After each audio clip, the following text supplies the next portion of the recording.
நல்ல உதிரி உதிரியா, நல்ல சுவையான ஒரு தக்காளி சோறு எப்படி பண்ணலாங்கிறத பார்த்துடலாம். லஞ்ச் பாக்ஸுக்கு நல்ல ஆப்ட்டான ஒரு ரெசிபி. கண்டிப்பா ட்ரை பண்ணி பாருங்க. ரொம்ப ரொம்ப ஈஸி. நம்ம சேனல மறக்காம சப்ஸ்கிரைப் பண்ணுங்க.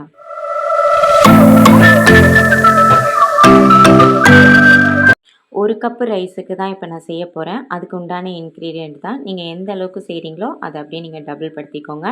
நான் 2 டேபிள் ஸ்பூன் அளவுக்கு நான் தேங்காய் எண்ணெய் எடுத்திருக்கேன். ஆப்ஷன், நீங்கள் எந்த எண்ணெய் வேணாலும் எடுத்துக்கோங்க. கடுகு, ஜீரகம், உளுத்தம் பருப்பு, அது கூடவே கருவேப்பிலை நல்லா மொறுமொருன்ட்டு வந்ததுக்கப்புறம் 2 கைப்பிடி அளவுக்கு நான் வெங்காயம் கட் பண்ணியிருக்கேன். ரேண்டமாக கட் பண்ணியிருக்கேன். மெலிசாவும் இல்லாமல் ரொம்ப மொத்தமாகவும் இல்லாமல். லைட்டாக வதங்கினதுக்கப்புறம் நான் ஒரே ஒரு பச்சை மிளகாவை 2ஆக கீறி சேர்த்துருக்கேன். அது கூடவே உப்பு, கொஞ்சோண்டு பெருங்காயத்தூளும் சேர்த்து லைட்டாக வதக்கிக்கலாம்.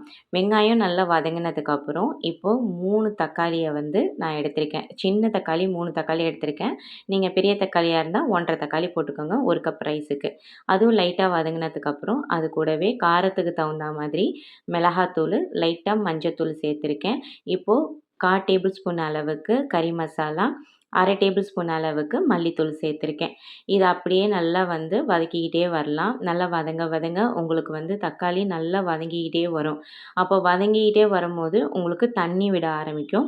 அந்த அளவுக்கு அது வதங்கணும். இந்த மாதிரி நல்லா மசிஞ்சு தண்ணி விட்டதுக்கப்புறம் கொஞ்சமாக நான் மல்லிக்கீரை சேர்த்து இப்போ நல்லா உதிரி உதிரியாக வடித்த சாதத்தை நல்லா ஆற விட்டு இப்போ நல்லா ஸ்ப்ரெட் பண்ணி அதுக்கு தகுந்த மாதிரி நம்ம கொஞ்சம் கூட உடையாமல், பருக்க உடையாமல் அப்படியே கொஞ்சம் கொஞ்சமாக அடியிலேருந்து கிளறி விட்டுக்கிட்டே இருக்கணும்.